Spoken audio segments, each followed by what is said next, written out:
Karate friends, welcome to Classics in Color, your weekly dive into some of the ancient world's wackiest facts. I'm Marc Graves, and today I want to talk to you about what counted as virginity in the ancient world.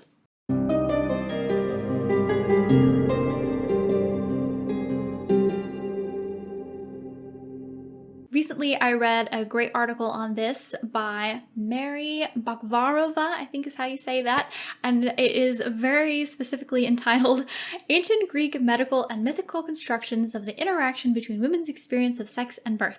So, title's a bit much, but the article is very interesting if you're interested in this sort of thing. And you can probably tell from the title that this is mostly about women.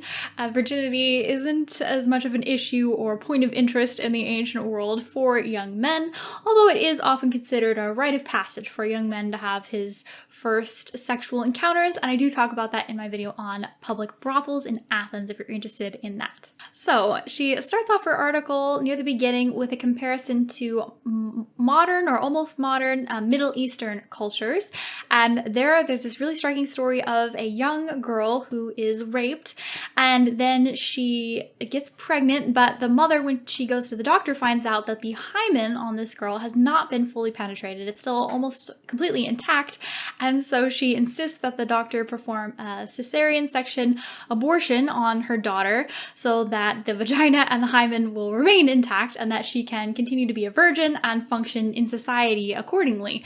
So you can see in that culture and in many cultures, the hymen is considered extremely important to virginity. In contrast to that, when you look at ancient Greek and Roman medical writers, you see almost no references to the hymen. So it's almost completely left out. And one of the few times it does get mentioned is when Soranus mentions it explicitly to deny its existence, to say that it isn't a thing. He goes, a virgin's vagina is depressed and narrower because it contains ridges.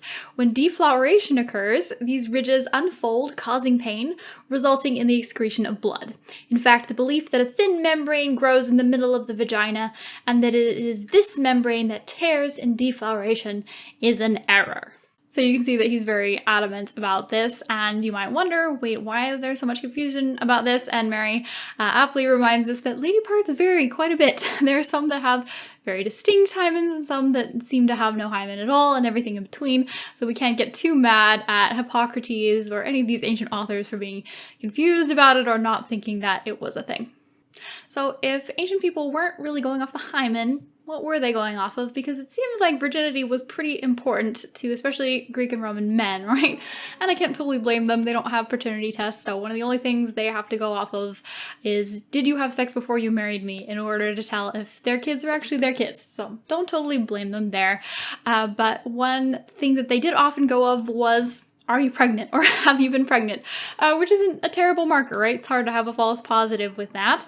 One interesting consequence, and sometimes unfortunate consequence of this, is that many ancient people believed that in order for a woman to become pregnant, she had to ejaculate. And that means that if you are raped but you get pregnant, then you weren't really raped because you must have enjoyed it because you ejaculated. So unfortunate there.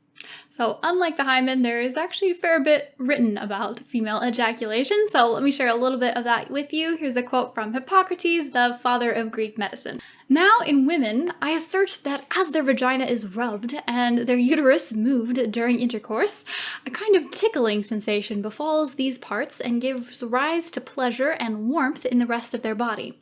And women too ejaculate from their bodies, sometimes into their uterus. The uterus then becomes moist, and sometimes externally, if the uterus gapes open more than it should. And a woman feels pleasure once intercourse begins for the whole time until the man ejaculates in her. If the woman is eager for intercourse, she ejaculates before the man, and from then on, she no longer feels as much pleasure. But if she is not eager, her pleasure ends with the man's, and it is as if someone were to pour fresh cold water into water that is boiling, the water stops boiling. And another quote about this is, when a woman has intercourse, if she is not going to conceive, generally the seed of both partners runs out of her, when this is what the woman intends. If she is going to conceive, the seed does not run out, but remains in her uterus. For the uterus, on receiving the seed and closing, holds it inside itself. But you can see he's really interested in women's bodies and their pleasure and their ejaculation and their fluids and how that relates to sex, and also especially how that relates to conception. Thank you so much for checking out this video on ancient virginity. I hope that you enjoyed it. I hope you now know whether or not you would have counted as a virgin. And special thank you to subscribers and to Patreon members. I hope to see all of you again next week. Kairite.